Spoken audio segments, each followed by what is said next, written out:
Hey guys, welcome back to the channel super idea. Super ideas में आप लोगों का एक बार फिर से स्वागत है। और 1 जुलाई 2021 से कुछ नियम हैं जो बदल जाएंगे। चाहे बैंकिंग के लेकर हो, चाहे एलपीजी सिलेंडर के रेट की बात हो, आईटीआर की बात हो, और ड्राइविंग लाइसेंस में भी कुछ नए नियम हैं। और स्पेशली एसबीआई बैंक काफ़ी सारे नियम हैं जो बदल रहा है। तो चलिए इस वीडियो में देखते हैं। इससे पहले अगर अभी तक आप लोगों ने चैनल को सब्सक्राइब नहीं किया है तो चैनल को सब्सक्राइब करें और बेल आइकन को प्रेस करना ना भूलें, ताकि जैसे वीडियो अपलोड हो उसकी नोटिफिकेशन आप लोगों को मिल जाए। चलिए शुरू करते हैं। तो 1 जुलाई 2021 से आपके जीवन से जुड़ी कई अहम नियमों में बदलाव होने जा रहे हैं। तो नए नियमों में बदलाव होने से आपकी जेब और घर के बजट पर भी सीधा असर पड़ सकता है। तो 1 जुलाई को रसोई gas, LPG, SBI, BSB account, income tax return और केनरा बैंक से जुड़ी कई जरूरी नियमों का बदलाव होने जा रहा है। तो एक एक करके इस वीडियो में हम देखने वाले हैं। तो 1 जुलाई से आईएफएससी कोड बदल जाएगा। अगर सिंडिकेट बैंक का जो आईएफएससी कोड है वो आपका 1 जुलाई 2021 से डिसेबल कर दिया जाएगा। क्यों कर दिया जाएगा? क्योंकि सिंडिकेट बैंक ने ग्राहकों से कहा है कि उनके ब्रांच का आईएफएससी कोड 30 जून के बाद बदल दिया जाएगा, क्योंकि सिंडिकेट बैंक का मर्जर कैनरा बैंक में हुआ था। तो कैनरा बैंक ने नए जो स्टार्टअप्स हैं उन सभी के आईएफएससी कोड 1 जुलाई से काम नहीं करेंगे।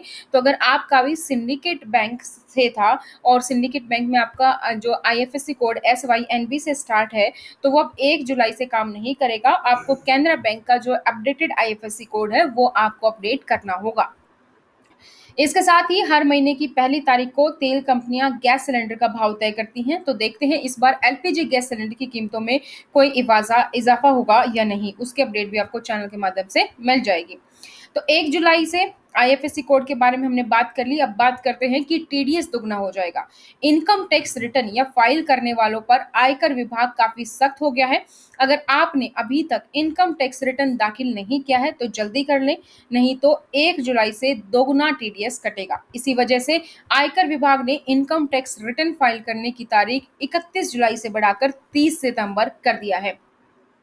काफी सारे नियम हैं एसबीआई बैंक के जो बदल रहे हैं। तो भारतीय स्टेट बैंक एसबीआई के ग्राहकों के लिए 1 जुलाई 2021 से कई नियम बदलने वाले हैं। नए नियम के लागू होने के बाद एटीएम से कैश विड्रॉल और चेकबुक का इस्तेमाल आपकी जेब पर भारी पड़ेगा। नए charges basic saving account deposit account holders के लिए लागू होंगे।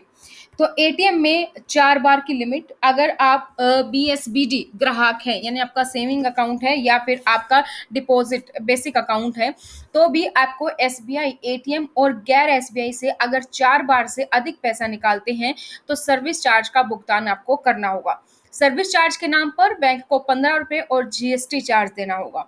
हालांकि एसबीआई आपको इस जुर्माने से बचने के लिए मिस्ड कॉल और एसएमएस के जरिए ग्राहकों को बचत खाते पर शेष राशि का पता लगाने की सुविधा प्रदान करता है।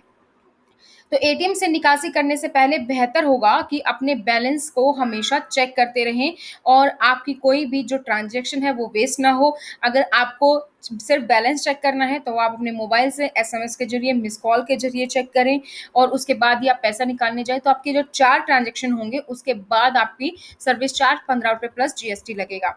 एसबीआई ब्रांच से पैसा निकासी अगर आप करते हैं, ग्राहक अगर महीने में बैंक से 4 बार से अधिक पैसा निकालता है तब भी उस पर एडिशनल चार्ज वसूला जाएगा। इस ट्रांजैक्शन में बैंक के एटीएम भी शामिल हैं। सरल भाषा में कहें तो अगर आप 4 बार से ज्यादा, चाहे आप एसबीआई ब्रांच जाकर ही पैसा निकालें या एटीएम से पैसा निकालें, बात बराबर है। 4 बार से ज्यादा अगर आपने अपने अकाउंट से पैसा निकाला तो आपको 15 रुपए प्लस जीएसटी देना होगा।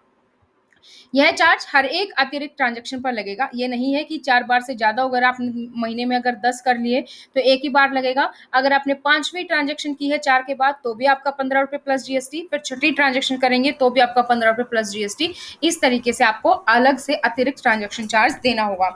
हालांकि एसबीआई और नॉन एसबीआई ब्रांच पर खाताधारकों द्वारा गैर वित्तीय ट्रांजैक्शन पर कोई चार्ज नहीं लगेगा। नए चेकबुक चार्जेस आ गए हैं एसबीआई बैंक्स के। तो खाता धारकों को एक वित्त वर्ष में 10 चेक ही मुफ्त में मिलेंगे। उसके बाद 10 चेक वाली चेकबुक के लिए 40 रुपए प्लस जीएसटी चार्ज दिए जाएंगे। आपको 1 साल के लिए मिलेंगे 10 चेक वित्त वर्ष के लिए 1 अप्रैल टू 31 मार्च तक। अगर आप 10 से ज़्यादा वाली फिर एक 10 से ज़्यादा के लिए आपको एक और 10 चेक वाली बुक लेते हैं तो 40 रुपये प्लस जीएसटी। अगर आप 25 चेक वाली चेक बुक ऑर्डर करते हैं तो 75 प्लस जीएसटी। और इमरजेंसी चेक बुक के लिए 10 लीव के लिए 50 रुपये प्लस जीएसटी का भुगतान आपको करना होगा। वरिष्ठ नागरिकों को चेक बुक पर नई सर्विस चार्ज में छूट दी गई है। तो एसबीआई बीएसबीडी अकाउंट होल्डर्स को एक फाइनेंशियल ईयर में 10 चेक की कॉपी मिलती है। अब 10 चेक वाली पर चार्जेस लगेंगे और 10 चेक के पे 40 रुपये प्लस जीएसटी। इसके अलावा 25 वाले पे 75 रुपये प्लस जीएसटी। इमरजेंसी में अगर आप 10 चेक बुक लेते हैं तो 50 रुपये प्लस जीएसटी, ये आपको ध्यान रखना है। ड्राइविंग लाइसेंस के लिए भी अब इन लंबा इंतजार खत्म होने जा रहा है। 1 जुलाई से देश भर में अगर आपके ड्राइविंग लाइसेंस के नए नियम लागू होंगे। अगर आपको अब ड्राइविंग लाइसेंस बनवाना है तो आपको आरटीओ जाकर टेस्ट देने की जरूरत नहीं पड़ेगी। सड़क और परिवहन मंत्रालय की ओर से जारी किए गए नए नियमों के मुताबिक कोई भी व्यक्ति जिसने किसी भी सरकारी मान्यता प्राप्त ड्राइविंग ट्रेनिंग सेंटर से टेस्ट पास किया है तो उसे लाइसेंस के लिए अप्लाई करते वक्त आरटीओ में होने वाले ड्राइविंग टेस्ट से मुक्त रखा जाएगा।